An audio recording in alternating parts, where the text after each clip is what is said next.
Update. Am I the a-hole for refusing to recover at home after surgery? Original post. I, 29 female, am really disappointed with my husband, 30 male, and furious at his mother, hag-aged female. For context, my husband is from the West Coast, where his mother still lives. He moved to the East Coast for college, and that's where we met, after graduation. In the start of our relationship, she would visit 3 to 4 times a year and make him take PTO so he could entertain her throughout her visit. After 2 years of this, while we were still dating, I asked him how we were ever meant to go on a vacation together if his PTO was spent at home with his visiting mother. We agreed to save PTO for a trip to Europe we took in 2023, and he agreed to tell his mother he couldn't take off from work every time she visited. In my last job, I was able to work from home 4 days a week, and every time she visited, she sulked all day like a puppy who's had her toys taken away. But once my husband came home, a switch flicked and she was happy and clingy again. So here's the issue now. My husband and I moved states about 6 months ago, closer to my family. I have a new doctor who recommended me for a surgery that my old doc kept putting off. It's not a complicated procedure, and it will greatly increase my quality of life for decades. My mother-in-law decided she's due for a visit and wants to explore our new town, and she'd come to help around the house while OP recovers. I'm going to be out of surgery and in pain, and I really don't want to put up with her energy. However, we agreed, with my husband saying this isn't a sightseeing visit, she's here to help out, cook, clean, laundry, etc., so I can rest and recover. She can come for a proper visit later in the year. My husband dropped me off at the hospital on Wednesday. It was meant to be surgery, then one night overnight at the hospital for observation. On Thursday, the doctor told me my labs were not where he'd like them to be, and I should stay another night for observation and new lab work in the morning. I called my husband and told him that I'd hopefully be home the next day, over the phone early afternoon. He did not visit on Thursday at all. On Friday, I was discharged and called my husband to tell him that I'd be ready in about an hour. It went straight to voicemail, and I figured he was probably in a meeting and I'd try again in a little bit. After calling a few times over the course of over an hour, I called my sister, who was lucky enough to be excused from work for the afternoon. Many thanks to her understanding boss. She drove 90 minutes to get me and took me home, and the house was in shambles. Laundry baskets on the dining room table, the litter box not cleaned since Wednesday morning, days of dirty plates in the sink, etc. I just broke down crying. She packed me a bag and took me to her apartment to recover for 2 weeks. On Friday night, my husband called me asking me where I was, and that the hospital said I was already discharged. He had been on a hike with his mother, and there was no cell phone service, so he missed my calls, which also meant he took PTO for his mom's visit again. Obviously, I can't ban him from taking PTO, but wouldn't you rather spend that freed up time with your wife at the hospital instead of on a date with your mom? I told him that I no longer feel comfortable recovering in our house, and I won't be returning until it's thoroughly cleaned and his mother is gone. He's calling me the a-hole because his mother just wanted to get to know our new area, and I wasn't able to leave the hospital anyway, and that I was making a big deal out of this. I yelled that he essentially abandoned me at the hospital and entertained someone whose reason of being here was to help make recovery easier, not more stressful, and that she was here for support, not on a vacation. Maybe it's just the pain and pain meds, but am I in the wrong here? Is this a stupid hill to die on? There's a part of me telling me to see a divorce lawyer just to see what my options are, because I'm not sure this will ever change. I know this is going to sound incredibly selfish, but I want kids, but I now don't see myself having any with my husband in the foreseeable future. And if this isn't going to work out, I don't want to spend the next 5 years wasting time and money on therapy and missing a chance to find someone I actually can start a family with. Someone who can be a committed father and husband before he's a son. Many thanks to anyone who's read all of this. Now for the top comments before reading the update a month later. Not the a-hole. Mommy's boy couldn't even be bothered to visit you in the hospital? This is definitely the hill to die on. Cut your losses and leave him to his mommy. Exactly. Didn't visit, and then went out of contact when there had already been a complication. What was his plan if those labs that needed to be watched had turned to needing to contact next of kin? He kept saying it was a simple procedure and there wouldn't be any emergencies. It was a simple but invasive surgery. It's not like I had a mole removed. Your husband dropped you off? Not the a-hole. My mother had 95 surgeries in her lifetime. My dad was at the hospital for all 95 of them. Stay at your sister's house and have her get your stuff. This is the mountain to die on. Now for the update. Hi all, I posted a month ago about my husband basically abandoning me at the hospital to entertain his visiting mother. I thought I'd post an update. We're done. I'm still at my sister's place, and my boss is letting me work remotely due to the commute. But I have an apartment I'm moving into in July. That's a 10-minute drive from my job. Thank you to everyone who responded. It was a bit overwhelming. I went into defensive mode and thought I had put my husband in a bad light, but you all really slapped the rose-colored glasses off me. We spoke on the phone every day the first week I was away. He asked his mother to leave ASAP so I would feel comfortable coming back home. After a week, I told him I still needed space and that I was coming the next day to grab more things. Once he saw that I had an empty bag and my sister brought 2 empty pieces of luggage, he realized I was taking a lot because I wasn't planning to come back soon. He asked to talk, and I figured we should get it done and over with. I told him we needed to separate. He tried to argue that his mother only visits a few weeks out of the year and that things are great otherwise. I told him that the issue is he expects me to be okay during those weeks with him ignoring my feelings to cater to hers. I said things don't magically go back to normal once she leaves. There's resentment towards him for weeks for doing it again, and self-hatred for me allowing it to happen again. He has to go back to couples therapy. I told him it didn't work last time. We had a great therapist who helped him put boundaries in place and be able to deliver consequences when his mother overreached. But as soon as she'd arrive, she'd break one boundary, he'd let it pass, and then she had carte blanche to stomp on them all. And when I tried to reinforce them, I'd get no support and I'd be the bad guy.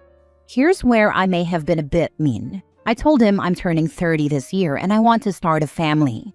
But I can't see starting one with him. If he can't put me first when I'm just out of surgery, why would I think he'd put our children first? I reminded him that his mother is retiring in less than 10 years. What happens when she decides she's frail and lonely? I asked him if he'd move her in whether I was okay with it or not. He replied, I'm all she has. It really hit me then. This was not the life I thought we were building together. It was not the life I wanted or could settle for. He asked if he was really that bad of a husband. I sorta lied and said, no, but you're just not the husband I need. I told him he either needs a wife who's okay with being the side piece in his relationship with his mother or no wife at all. I left with my sister, and 10 minutes into the ride back to her place, his mother called me. I sent it to voicemail. I started laughing, and my sister asked what was so funny. I said the first thing he did was call his mommy and tattle on me for leaving. Papers have been served, and it's been pretty amicable so far. Fingers crossed. Good for you for standing up for yourself. Thank you. It was a long time coming. I pity him a little. She has put her claws into him so deep that he'll never be able to live his own life and form meaningful relationships with people other than her. Good for you to realize what that would mean for your marriage and walking away. I kind of pity him too. I don't think he'll ever have a healthy relationship with any woman in his life. If he ever asks again whether he was really that bad of a husband, please don't sugarcoat it. Be honest, even if it's brutal.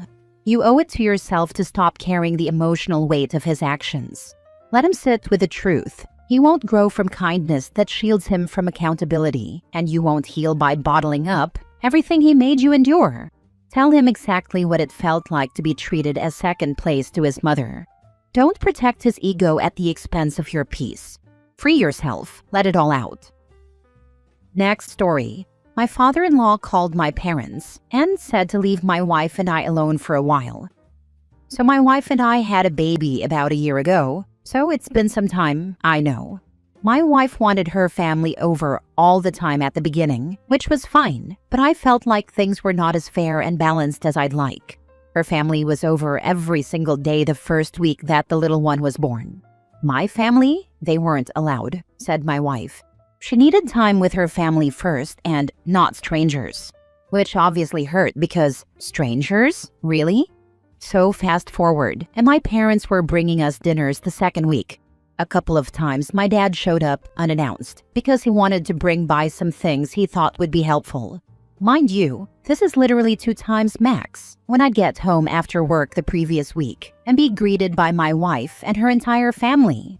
With this, my wife told her dad she felt overwhelmed, and her dad called my dad and said they, my family, needed to give us space.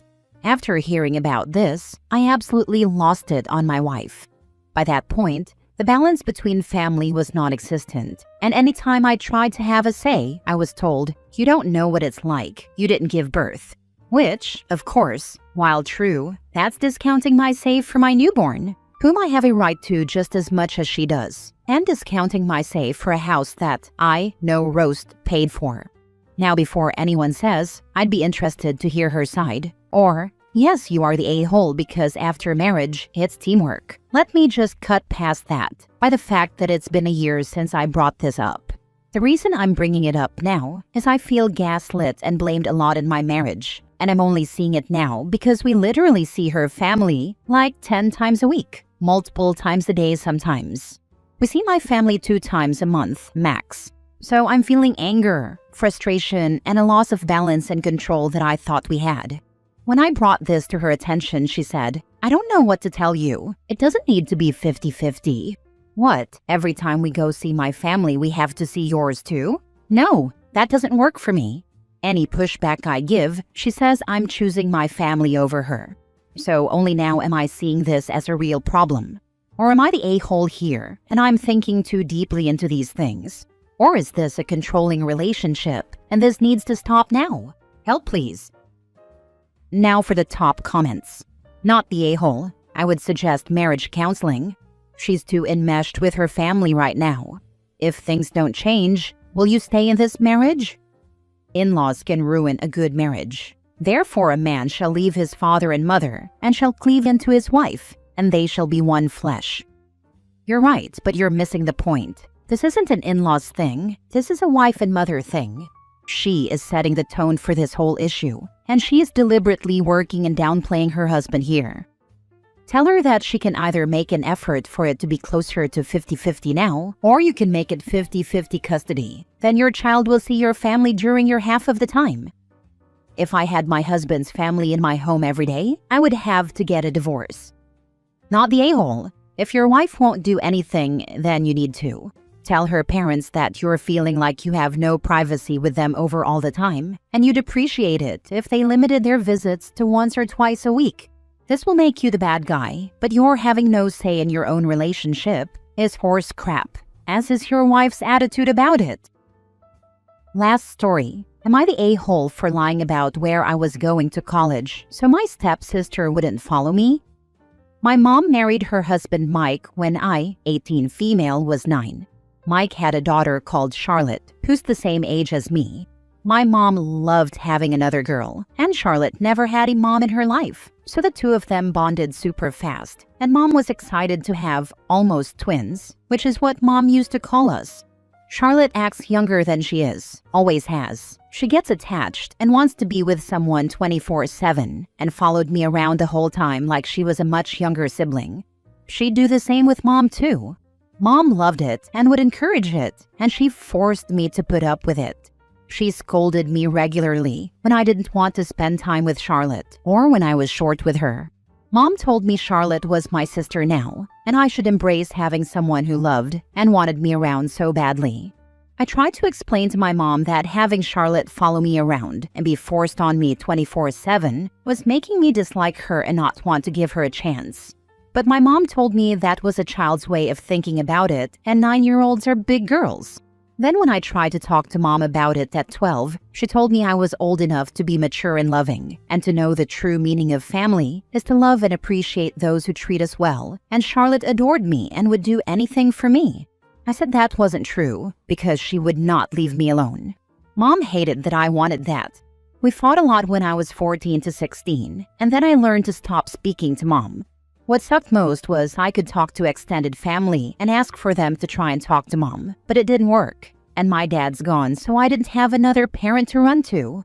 I knew when I was 15 that my mom and Charlotte wanted us to attend college together, and they were planning to have us go to the same school. I tried to get Charlotte to understand that we needed the separation and we shouldn't base our schools on each other, but she was set on following me. My mom didn't support me either, and she made it a big deal that I wanted distance from Charlotte. So when college talk was happening more seriously, I lied about where I was applying to. I made sure all the schools I mentioned to Mom and Charlotte were pretty far from where I was actually planning to go. Charlotte accepted where she and Mom thought I accepted, but it wasn't. Before graduation, I moved into my paternal aunt's house to avoid the backlash that I knew would come. Now the truth is out there, and Charlotte's decided she's not going to college at all. My mom is furious, and she tried to shame me for the stunt of tearing our family apart. She told me I had a lot of making up to do, and I told her in reply that I don't regret my decision. I said my only regret is that I was forced to lie. Mom said nobody forced me to lie, and I said they did, by giving me no choice but to accept Charlotte following me. I told Mom I knew either she or Charlotte would have sabotaged me if I openly applied to a school Charlotte couldn't attend. Mom told me I wasn't thinking of what was best for Charlotte, and as an afterthought, she said for me. I told her the best thing for Charlotte is no concern of mine. Mom said that wasn't kind and I should be kind. Mom asked my maternal aunt, as in her sister, to talk to me. My aunt did, and she told me she understood why I did what I did, but I should apologize and at least regret lying a little, because I interrupted Charlotte's plans with my actions. I told her I did not want to be in the same college as Charlotte, and I didn't want to be in the same state as her. My aunt said it was extreme to feel so strongly about it, instead of keeping my distance at college. She told me I lied so easily, and could have handled it in a far more mature way. She said communication is key. I asked her what good communication was, when my mom willingly ignores my communication attempts. Mom was furious when my aunt told her everything I said. I feel like while lying isn't ideal, or a first choice people should use, I feel like I was left with no other choice. Maybe I'm too close to judge this though, so I'm asking, am I the a-hole? Mom did Charlotte no favors by coddling Charlotte's neediness and codependency. Sadly, OP was right that since Mom refused to address the codependency and criticized any attempts at independence, that she had no choice but to lie about where to apply for college. Notably, the mom didn't deny OP saying someone would have sabotaged their college choices had they been open and honest. Aunt is naive that if OP and Charlotte attended college together, that OP could somehow keep her distance, occasional classes together, room together, and how dare OP not eat together and exclude her from activities. Exactly. It would be a never-ending issue. Charlotte would try to make sure we were roommates. She would make sure she followed me around and that I couldn't do too much without her. It would be suffocating, and I'd have to drop out.